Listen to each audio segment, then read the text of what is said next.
Always delightful. Always delightful to have a return guest. I've not been podcasting that long, but great to be talking with folks across spaces and across work. And so delighted on this episode to be talking for the second time with author, illustrator, creator, Kate Glasheen. Kate, welcome to the show. Welcome to the podcast. Welcome Thank you. back. Yeah, thank you very much, Jason. Super pumped to be here. Thank you so much for having me back, despite however terrible an interview I gave last time. It was a great interview. I really enjoyed it. I look back on it fondly, talking Excellent. about constellations. I still have great love for that book, and I hope it's been a banner year for constellations as well. If folks haven't checked it out, they really should. Thank you, Jason. Yeah, I think still doing some promo stuff. Like I did a panel at New York Comic Con a few weeks back with Mhm. Raina Telgemeier of all people, and a few other awesome creators, and it was on the topic of banned books. Oh, Yeah, so I'm still in the weeds of trying to get constellations in front of people, but yeah, it's been critically uh pretty well accepted, so that feels really good. yeah, yeah. Well, I'm always glad to talk about it and share about it. And I've been on kind of a respite from writing for the past bit, but hope to be doing some articles and things soon and bring it in and showcase it that way too. So, Awesome. uh, Thank you, Jason. Appreciate absolutely, it. absolutely, yeah, yeah. Now we could talk constellations, but we're also here to talk about one of your other books as well, and that would be Radical Shift of Gravity. And Mhm. so this is you coined this, and I love it, the Rad Grav edition. I'll call it that when I post it. Yeah, Excellent. Yeah, yeah, it's going to big go fan down of that. in the book says the Rad Grav edition. That's right. That's right. Love it. Now you were saying that this book was released the week that the world turned over, which is on brand for the topic of the book. But do you care to go back and sort of explain some of that context briefly before we dive in? Sure, yeah. So anyone aware of like the behind the scenes of comics, like, a book, it takes years for a book to come out, a year or two, even once it's like, almost totally completed. But the timing of A Radical Shift of Gravity hitting shelves was particularly bad in that it was 1 week, potentially 2 weeks before COVID shut everything down. And so as I had mentioned to you, obviously much bigger problems in the world than like a comic book at that point. But on a personal level, it was pretty devastating to see just a book that the writer Nick and I had been working on for at that point on and off for 8 years or so, and then nonstop for two or three. Hmm. And yeah, it just, no book, as I was saying, no book is guaranteed any amount of success or exposure, but it was just kind of like an impossible feat with that as what was happening. Although, yeah, it did create this whole other layer of meaning for a book about kind of a cataclysmic event. So, and how humanity deals with that. So, and it now has this second life as it was optioned by Hidden Pictures last year for a feature film. Yeah, And yeah. we're talking about it now, so that's awesome. Hopefully, a few more folks get their hands on it. But yeah, so it was a rough start for the book. But in hindsight, just very very appropriate for it, I Hmm. think. Hmm. Oh, and one of the things that I was doing during the pandemic was bibliotherapy, taking time, reading comics, exploring. That was part of my job at the time too, and continues to be part of my job. And so there's definitely that part of it. But I feel like that's been an undercurrent of the show is rediscovering and celebrating some of those books that came out during that time for folks that weren't pouring into pages as some of us were. So definitely recommending Radical Shift of Gravity. And yeah, curious about the collaborative nature of the book. You mentioned Nick. Please help me pronounce Nick's last name. Tapalansky. Nick Tapalansky. Tapalansky. Yeah. Yeah. Um, So curious about how the collaboration came to be and what maybe inspired the process of going through the book. so Nick and I, he's actually to this day one of my very best friends, and we didn't know each other prior to comics, but in the mid 2000s, I want to say 2006, but my brain has holes in it, so I can't say for sure. Nick and I separately both got our first books professionally published. It was through Archaea Studios Press, which now is Archaea Entertainment. Hmm. At the time, it was run by Mark Smiley behind the Artesia series, and just like super stand-up guy. Mark Smiley rules. But he picked up Nick's book, Nick and Alex Ekman Lawn's book, Awakening, and he picked up uh, Tom Pinchuk and my book, Hybrid Bastards. Hmm. So it was through kind of like promotional businessy stuff for those books that Nick and I ended up meeting. Excuse me. Um, in particular, I think the first time we met, we got together. I was living in Brooklyn at the time. Nick was in New Paltz, and there was kind of like a library convention happening in the area. So I crashed with him the first time we met, and we drove through a snowstorm to get to this library con. And it's just like it was a smaller event, but my very first like uh, convention adjacent thing that I had done for comics. So it was kind of a cool milestone in that way. But we hit it off immediately. Alex as well, and we've been really good friends ever since. So one of the things we used to do was Nick had a familial, I guess, kind of condo in York Beach, Maine, and we would every year we would take a trip there in the fall. And on the car ride back one year, it was one of those days where it was like super bright, super clear sky, and the moon was fully visible during the day. And Nick just kind of like spitballing through the question out what would happen if just like the moon disappeared or was like knocked out of orbit or something along those lines. And just spitballing from there snowballed over the remainder of the car ride. And by the time we got back to upstate New York, we knew we had talked about it the whole ride, and we knew we had the core of a story we wanted to tell. So since it was at that point we worked on the story together. I think probably developed it for about 2 years and tried to shop it out, and didn't have luck because we did have the original story had dueling protagonists, which I actually think is still really cool, and I still kind of wish we got to see that through, but Hmm. through different iterations we landed on the version of the story that you have read, and years later Top Shelf picked that up, and Yeah. now it's a book. And a wonderful book, a great science fiction exploration. And I was just looking through it again yesterday and appreciating the art that you bring to it, the way that you've designed kind of characters in the background, characters in the foreground. It's a really cool visual style that you bring to it. And I was just sort of digging into a little bit of that yesterday and appreciating that. Awesome, thank you, Jason. Yeah, I think we one of the things we wanted to do visually was, since there is that chronological jump from period to period throughout the entire book, Mhm.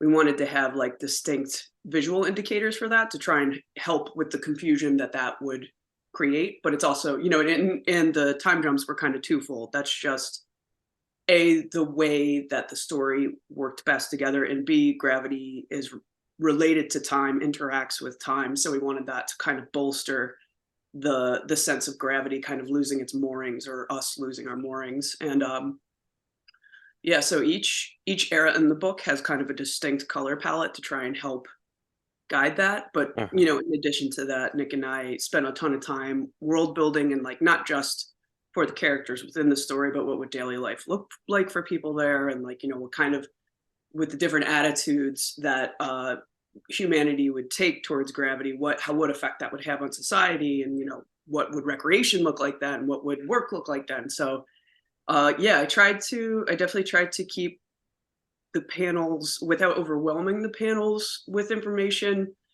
put in as much of that supporting information as possible. Yeah, yeah. And I believe, was it watercolor? Is that what you used? Yeah. So that also has a really cool sort of blending effect that I was appreciating again yesterday as I was looking through. Thank Yeah. you. Thanks for noticing that, Jason. Thank you. Oh yeah, yeah. So a little bit more of a theoretical sort of question because it's a science fiction book, and one of the things that I love about science fiction is that you read it and you go, "Oh, this world is so different," and then you finish and you go, "But is it? Is it all that different?" So curious about the thoughts you have on how comics, stories, art sort of help readers see life in different ways. It's a theoretical question.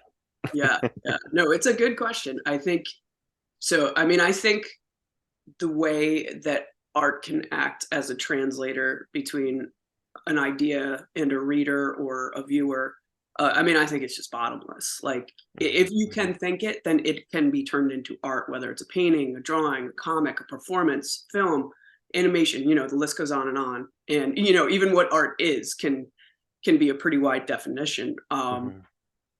But you can serve the person experiencing the art any version or of any experience that you can imagine. And you could be as quiet about it or as loud about it as you want.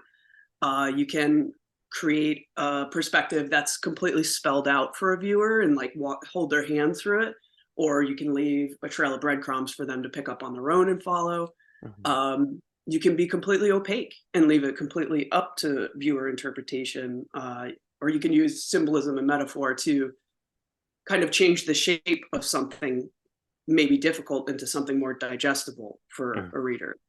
I mean, really, the only limitations are you successful as an artist in doing what you set out to do, and if you were successful, is the reader open to allowing that information in? Yeah. Um, I guess, for instance, to bring it back to Rad Grav, is like if someone doesn't like science fiction, maybe even though this story is more of a family drama, they open the book and page one, there's a jetpack. Maybe their brain hits the eject button the second they see that. So Mhm. there are like hindrances and roadblocks and biases on both sides of the art equation. But I feel like generally that's the biggest obstacle. And then with as far as comics in particular, they have, in my opinion, the advantage in that they're just everything you could possibly make is very accessible to make from the artist perspective. Mhm. Like take the Red Grav option uh, idea. If Red Gravity survives the journey from option hood to feature film, then like this kind of world is going to be budgetarily insane to either build sets for or hire computer or digital studios to manufacture it digitally. And when I made that book, like I was barely keeping my head above water, but I was drawing this like humongous scope of earth and space Mhm. because Mhm. it really just costs as much as like a piece of paper and a pencil, and that's obviously simplifying it, and there's much more nuance to it than that. But I just think uh, if you can think it, then it can be made into art. If it can be Mhm. made into art, you can make it into a comic, and comics can be made with whatever supplies you have in arm's reach. So I think there's like a degree of accessibility in the making of side of it that just make comics so great. Does it Yeah, does that make sense? Was that clear? absolutely. Yeah, Okay. yeah, yeah, absolutely. And for the record, when I see a jetpack, I'm in. Hmm. Like, yes, That's the absolutely. spirit. That is what we're looking for. Yeah, yeah, absolutely. So as far as the book and its vision of reality, the next question on our journey through are the themes or ideas that resonate with you, and then a subpart of that is because you're talking about a world that essentially people become unmoored. People start to see life differently, and things that we take for granted get to be turned on their head. Curious about the parts of reality that you would shift around given the power to do so. Oh my goodness. So I don't even know. Obviously, like I guess broad strokes, I just wish everyone was like happier and at more peace than they are. Yeah, Um, yeah, sorry, for I've got this sure. cat crawling all over me. Um, so yeah, I mean, but that also feels, I guess, tying into the other part of that question, that I haven't given that a ton of thought because it feels so like unobtainable. Yeah, yeah. um, but yeah, I guess on the theme part of that question, uh, when Nick and I made the book, our climate catastrophe was, people, we knew about it, the mainstream knew about it, Hmm. but we weren't yet experiencing, the changes in real time. Like as opposed to now, like the seasons are much different than what I remember when I was a kid, and temperatures are crazy, and we're already starting to see like the fallout from like sea levels rising and that kind of exponential disaster. So like that was a part of the metaphor in Red Graph, but it just feels even more dire now, like so much more dire. And in global news, more wars breaking out. Um, in America centric news, we had another mass shooting in Maine a few weeks ago, Hmm. and there's the continued political push to make people like me not exist anymore. And I struggle, like a lot of people do, with how pointless the day to day can feel when that's the backdrop. Hmm. Like Hmm. how is going to the grocery store supposed to matter when this is what I would be when that's what's happening around me as I go to the grocery store. And then when I get to the grocery store, you can't exist or participate in our society without making a trail of garbage yourself. So everything kind of like links into this like grand, just grand like depression about the state of things. And I think just person to person, it's hard. You would be hard pressed to leave the house and not see at least a taste of human cruelty, either um, just either towards other folks or just like Hmm. cruelty that comes from just human misery. It's just it can be so overwhelming and I guess omnipotent sometimes, Hmm. Hmm. which is I guess where the themes of red gravity comes in for me, where as people are losing any connections they have to life as they knew it, um, what does someone's effort to carve a life for themselves look like when the future is complete question marks? Hmm. Hmm. Because for me it oscillates day to day. Like it's some days it feels completely silly, and some days it feels kind of noble to just keep going because that's how it is. Yeah, And I yeah. think with red gravity, some of it is also just to make moments matter because we can plan all we want, but like life really doesn't give a shit about plans. Hmm. And I think what Noah experiences in a radical shift of gravity, and everybody in that society really, is the only thing that we have is to try. So I think however you feel about the state of things, that there is some solace in that constant for me. Yeah, yeah. And I think that also speaks to the power of literature and storytelling. There's so much noise and there's so much negativity so often, but the things that you're expressing, um, literature is this way of saying you're not alone in feeling those things Mm, because there are so many people that feel the same way, that look at things, that look at events, and there's so much that's outside of people's control. And yet, in literature, we have this way of, for one thing, envisioning a better world or addressing a problem in our world, but also saying, hey, I feel this way too. I notice this too. And I may not have the solution for everything, but at least, it's one person sort of nodding to each other over the page and saying, yeah, things should be better. So, mhm. yeah. Absolutely. Yeah. And that can be such a lifeline. for people that that definitely, the importance of that feeling and that connection is, that you can't overstate that, I don't Mhm, think. mhm. And for the author, for the artist, either published or not, that's just a great way to process reality and get some of those things out too. At least Yeah, that's what I find.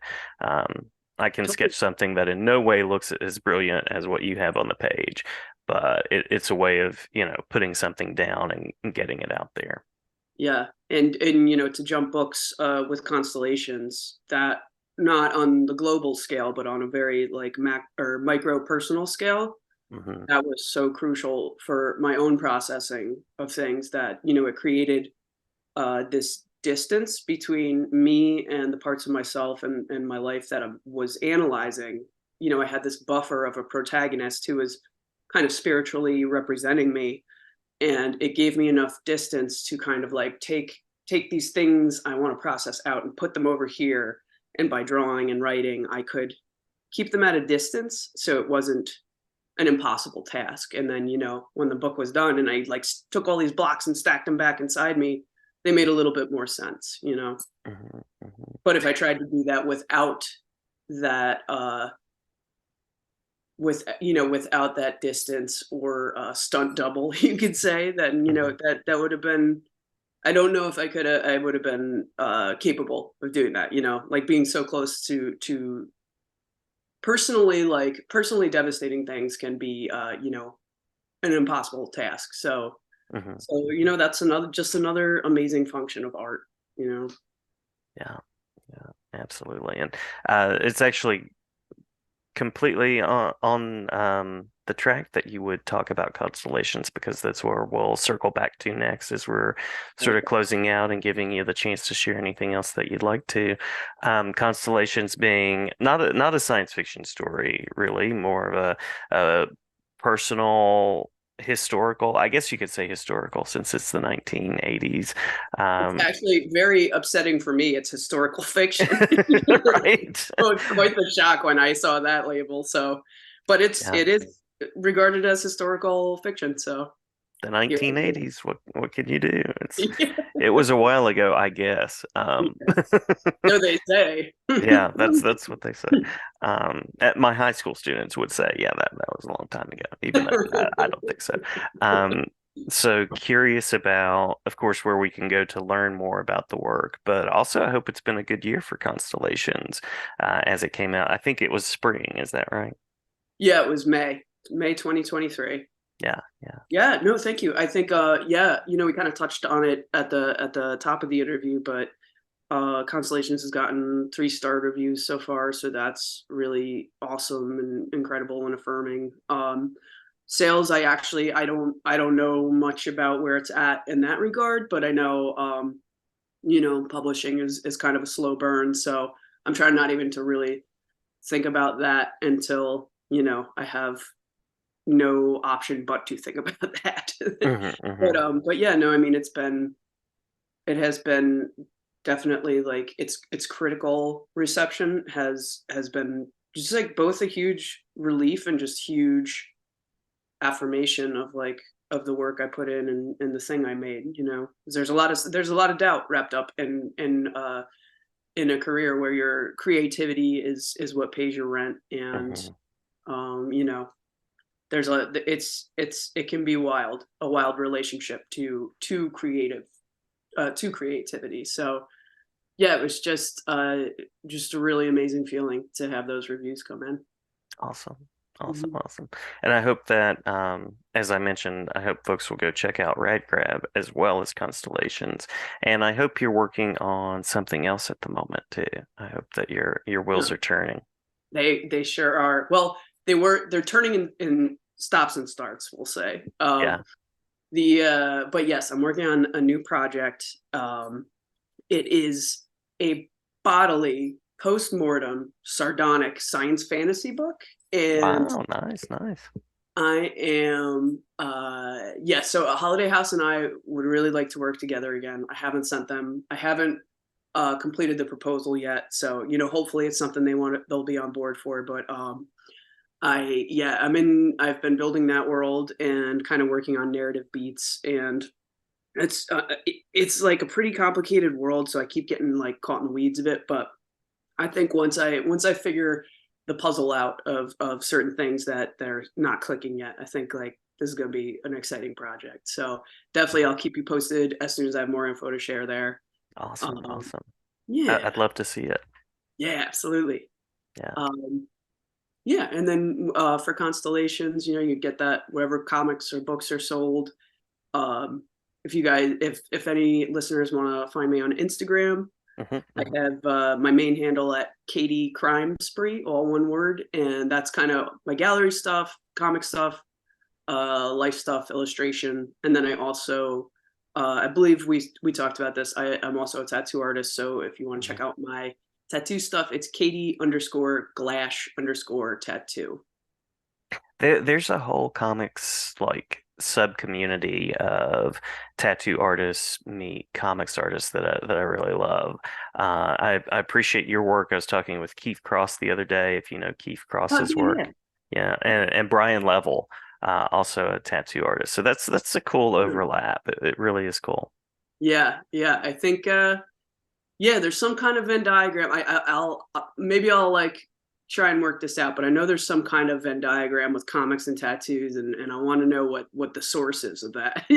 Yeah, yeah, But yeah. yeah. Cool. Tempted to ask as a closing question, favorite tattoo? Oh, that I've given. Or that you currently represent, that Um, you wear around. Either way so, is fine. yeah. Was not on the official list, so you're welcome to pass or to tackle it in a different way. No, I know some of my favorites have been.